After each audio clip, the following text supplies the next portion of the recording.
Welcome home, baby. Kick off your shoes. Let me turn the lights down low and wash away your blues. Rest your head and let's get lazy. Let's take it slow. Welcome home, welcome home, welcome home.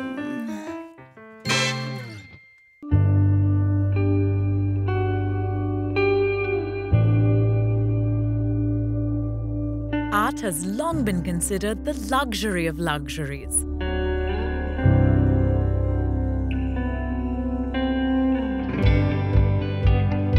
Creativity, emotion, beauty, truth.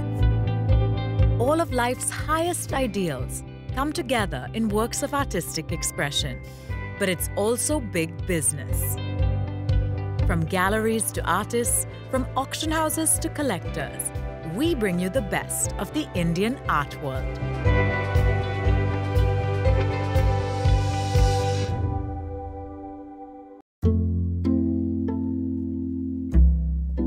We begin our journey at DAG Modern.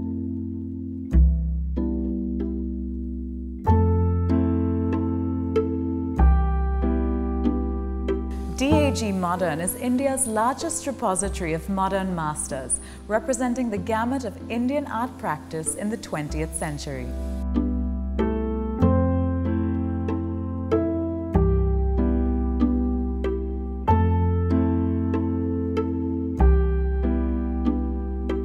DAG Modern established its presence by building the most distinctive collection of Indian modern art, which closely follows contemporary movements in the West.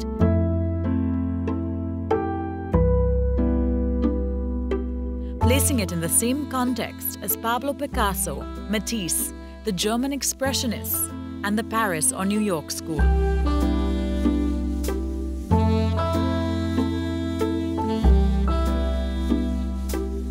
DAG Modern celebrates the extraordinary Indian modernism journey, and their landmark exhibitions have been lauded for their curation.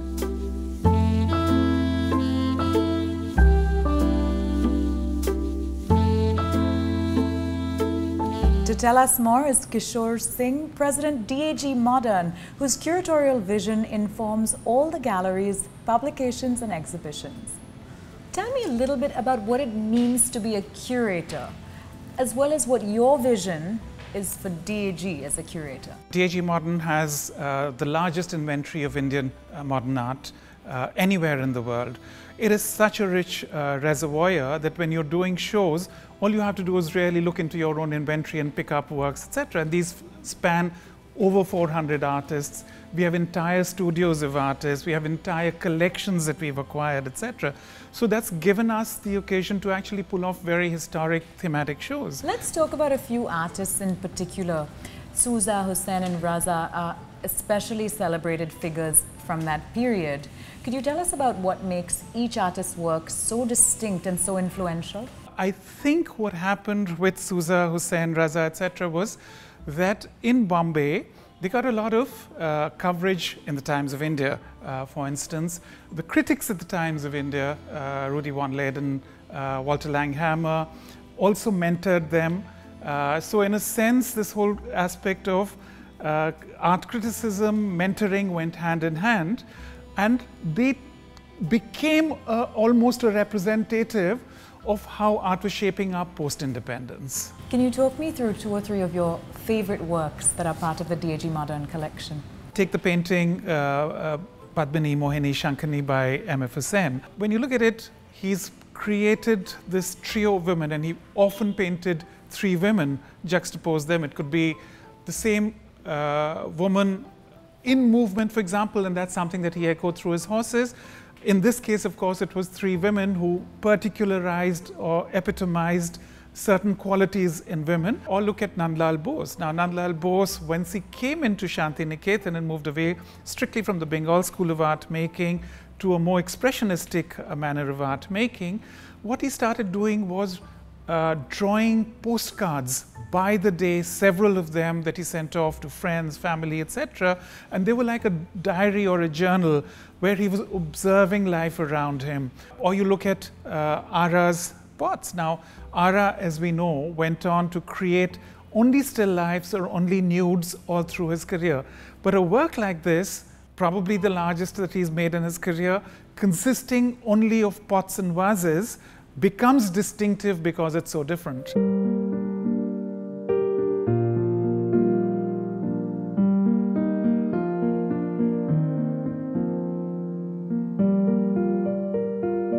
Showcasing the biggest names, including Souza, Hussain, Raza, and Gaitonde, the extensive collection provides a critical link for everyone, from art lovers and academics to collectors and investors.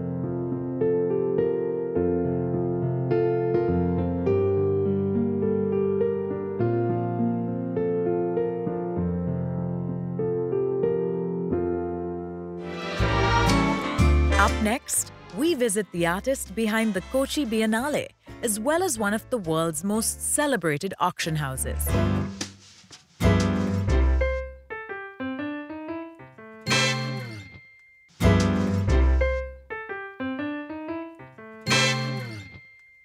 I'm at the studio of the highly acclaimed Indian artist Bose Krishnamachari, whose beautiful, colorful abstracts you can see all around me. Instead of simply celebrating his own success as an artist, Bose has used it to promote and support young artists from across India and the world. And that effort culminated in the foundation of the Kochi Muziris Biennale, arguably India's most spectacular art event.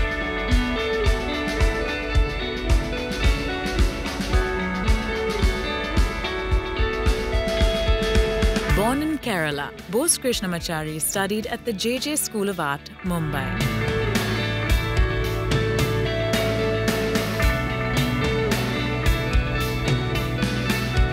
The conceptual angle of modern British art impressed him most during his tenure at Goldsmith College, London. His work challenges the single interpretation of an image as he seeks to evoke a plurality of meaning. Even in his abstract patterns, he persuades the viewer to look for several explanations.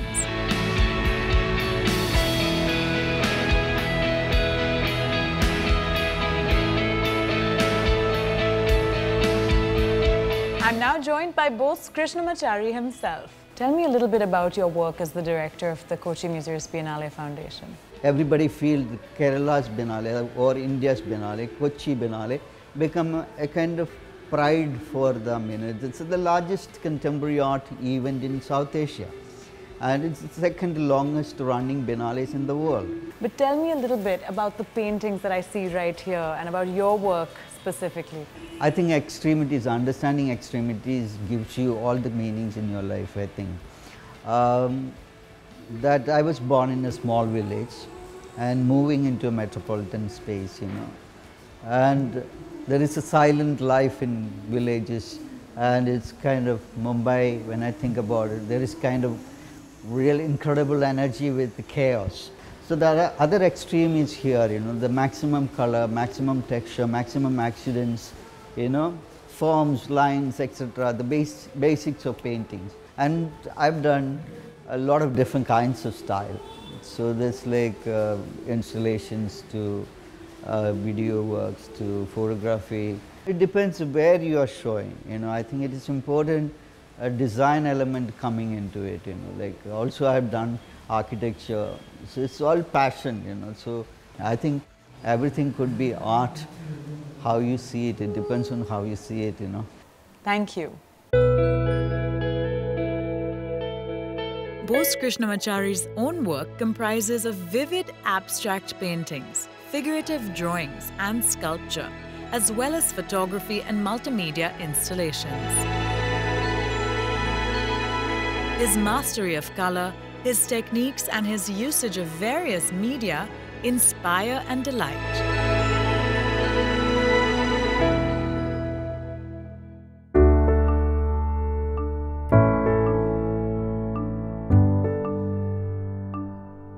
A London institution with a legacy of over 250 years, Christie's is synonymous with the business of art.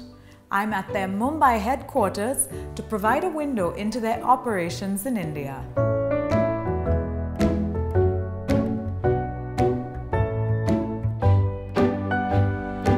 Recognized as the international auction leader for Indian art, Christie's has a long-standing commitment to this important and ever-growing market, consistently sourcing extraordinary works by the most revered artists.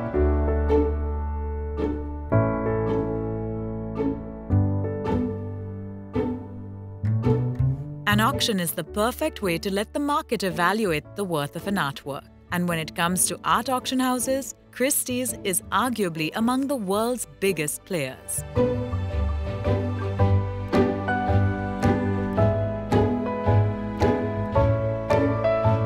I'm now joined by Sonal Singh, the head of the Department of South Asian Contemporary and Modern Art for Christie's in India.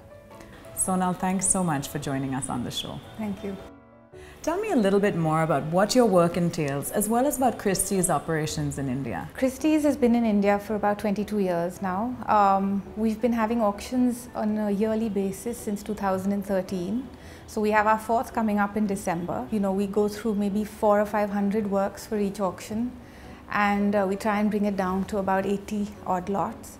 And it's really a dream because you get to see so many beautiful things. Now, Christie's has had some record-breaking sales in India. Tell me about some of the biggest sales in recent years. First auction was, I mean, it was so exciting because we got lucky and we had the collection of Khorshid and Keku Gandhi, who had formed a gallery called Kemold. And you know, I think, like I said, it's a narrative. There's provenance. There was some incredible artworks, and people were really excited by that. We also had an amazing painting by Gaitonde, which at that time broke the world record, and we had painting by Shergill. And you know, I think we got lucky. Last year we broke the record again for Indian art and sold a Sousa in New York for 4.2 million. And then quickly after that, Christie's India broke the record again for Indian art, and we sold a Gaitonde for just under 30 crores, which was, you know, I guess these things are exciting because you spend so much time looking for these artworks and curating the sale, and you estimate something at 12 crores and it sells for 30. It's a really big kick. Tell us about the place that Indian art occupies in the context of the global art market. You know, Indian art is, for us, incredibly rich, and we have so many Indians, of course, collecting Indian art, but more and more we've had international museums exhibiting works, not just the West, but in the East as well. We've had Nasreen Mohammadi showing at the Met, Gaitonde at the Guggenheim, and you know, so on. Bharti Kher in Canada. We've got a show coming up in Japan of an artist called N.S. Harsha. So there is a lot of interest, and you know, this does play a role in creating awareness about South Asian art. Talk to me a little bit about what makes art such a unique purchase and why it's so special. Well, I think you said the magic word, it's unique. A piece of art is a joy forever, as we've been told, and our auctions are curated. Every work that's selected has been chosen for a particular reason. It's, you know, it's either incredibly important, but also, you know, compositionally, historically, you're buying into a piece of history, and I think it's an incredible gift that you can pass on to the next generations. You know, it's something that people will treasure and value. And it's not so much about the price points, it's just about aesthetics. It's been such a pleasure talking to you. Thank you so much, Sonal. Thank you.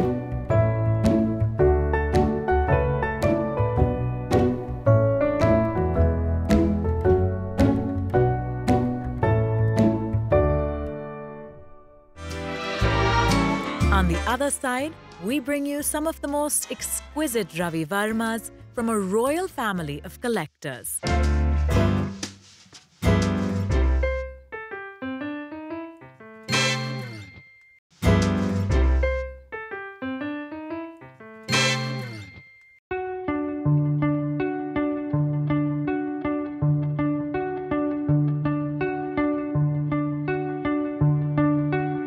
The relationship between patron and artist is central to the history and evolution of art. And from establishing the country's foremost art school to amassing an incredible personal collection, the Gaikwads of Baroda have long been regarded as among India's most ardent patrons of the arts.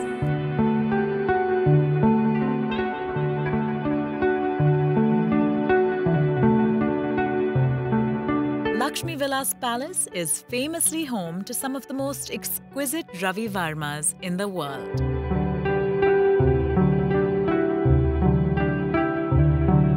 Ravi Varma first left his native South India when he was invited to paint the investiture portrait of the young Sayaji Rao Gaikwad in the late 1800s. The young prince was so delighted with the result that he not only commissioned Varma to paint portraits of many of his family members thereafter, but also got him to execute ambitious works on themes drawn from Puranic legends, Sanskrit classics, and Hindu mythology to decorate the newly built Lakshmi Vilas Palace.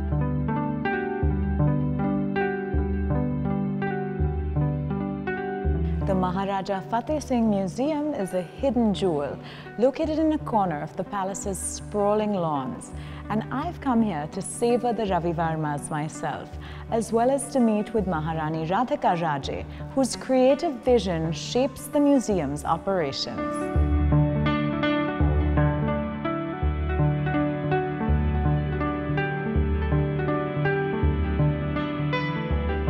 I'm now in conversation with Maharani Radhika Raje Gaikwad. Radhika Raje, the family has had such a historic relationship with art. It's been such a celebrated patron of the arts in India. Can you tell me about that history, the history of that patronage and the legacy that you're carrying forward? It's very interesting. If I begin with Sayaji Rao Maharaj, for his investiture, to mark that important occasion in his life, when he was turning 18 and assuming the powers in totality of running this state of Baroda. And in was brought Raja Ravi Varma, who was still an upcoming artist who had also been trained abroad. And then of course he loved what he created. You may have seen that painting, it's extremely effective. And that's where the relationship began. Soon after he commissioned him to do all his family portraits. And that was a huge privilege at that time because he allowed him access to the Zanana and allowed him to paint the ladies of the house, which was not very common those days. And then the palace was to be built, the Lakshmi Vilas Palace. And for that he needed works of that size and stature. He had access to, of course, the best artists around the world, and he could have brought anyone, and he did, of course. The palace is the living museum of artists and works from all over the world, and yet he wanted an Indian context. He wanted to connect with the works there, and that's when he brought in Raja Ravi Varma. And like Maharaja Sayaji Rao III, who brought the best of Western culture and reinterpreted it with Indian iconography, in a way Ravi Varma himself used oil painting and this three-dimensionalism to celebrate Indian icons so effectively that pretty much every Indian envisions their gods and legendary heroes the way Ravi Varma depicted them. Talk to me about that influence that he's had. Absolutely. So when you see the paintings of Lakshmi and Saraswati, I don't need to see them to know that this is it's a sense of deja vu. And I think for all Indians, when they see a work of Ravi Varma, they will not feel they are seeing it for the first time, because from very early on you have been exposed to those images in so many different ways, whether it's in a calendar, on a chocolate box, or in the temple, in the house. We have always had images of gods and goddesses which were absolutely and only created by Raja Ravi Varma. And so he is, of course, a Michelangelo. And yet at the same time, he also made that art accessible. to, at that point of time, the untouchables who were not allowed access to the temples. He brought the gods and goddesses to their homes. Can't thrive without patrons. But you spoke about a few works already, the Saraswati and Lakshmi and the investiture portrait. But can you tell me in a little bit more detail what makes some of the works maybe in this gallery or in the private collection so special and so representative of Ravi Varma's style? When I see the paintings, when I see the Lakshmi and Saraswati, I see Chanderis in it. When I see some of the paintings like the Ganga Shantanu, I see again Chanderi in it. So I see that he has been cleverly able to pick what was important and very prolific in the family and adapt that even to the mythology. So those characters became your own. Well, it's fantastic as it is, and it brings so much wealth and richness to the lives of those who come to visit. So I think your endeavor is very successful. Thank you. Thank you so much. Thank you.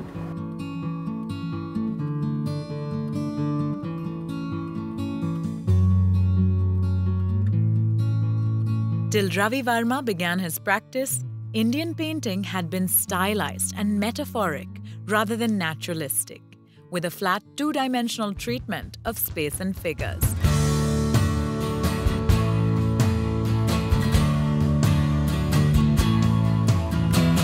Varma's European-inspired, neo-realistic images of Indian gods, goddesses, and legendary heroes, as well as his royal portraits, ushered in a radical change in the visual aesthetic of Indian art.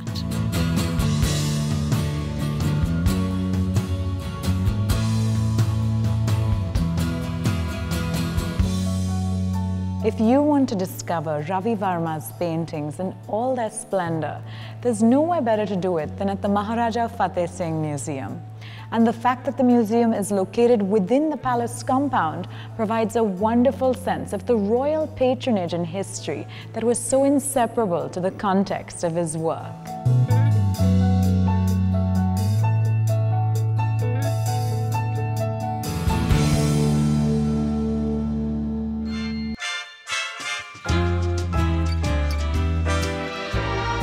Next week on Luxury Time, we bring you the best facilities available in the wellness space.